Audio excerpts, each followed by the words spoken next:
On this edition of Forever Home, we're talking kitchen renovation, counters, backsplash, the works. Let's get going. Here we go. Always a good sign when we get a tile saw set up on a job. That means we're having lots of fun. And one of the things that we do different, just to protect our saw, protect our equipment, just to give you an idea kind of how we keep things clean. We actually run a completely separate freshwater bucket that our pump sits in, separate from our wastewater drain bucket. And that way we're not recycling that stuff through. It helps make your blades last longer. So if you're a contractor watching this, hey, note to self, consider having two separate buckets when you're doing your tile work. Let's go inside. Here we go. So you remember from the last video that we had going on where we had been working on getting the measurements for the countertop and then getting that set.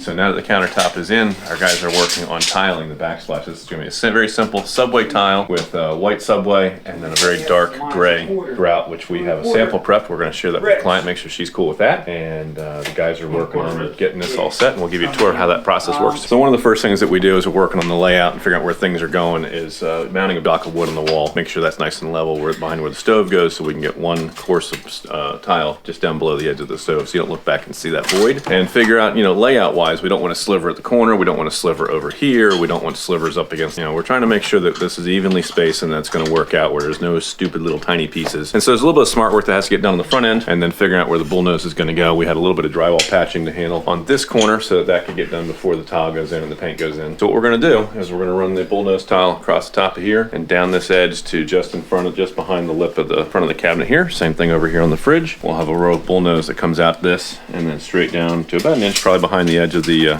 countertop here. And we're going to run that ever so slightly behind the fridge, and then we're going to install a metal shooter strip back there, and that's going to give us something to tile to nicely, where the tile just pursues a little bit behind the fridge, so you don't see that it just abruptly stops here, that it's got a definitive, beautiful, pretty edge back there. So this is coming along nice. We're still working next step on the ceiling.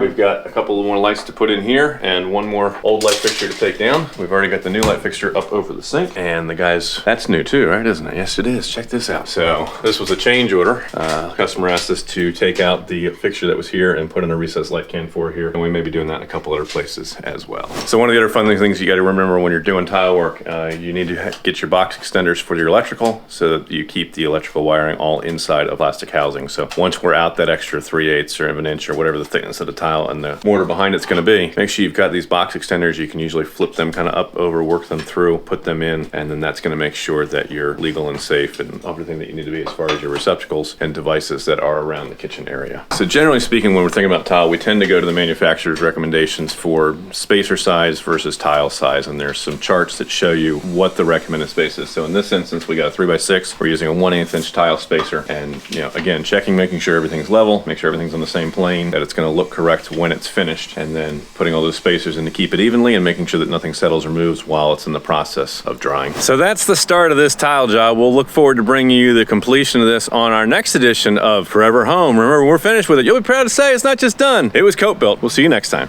Bye for now.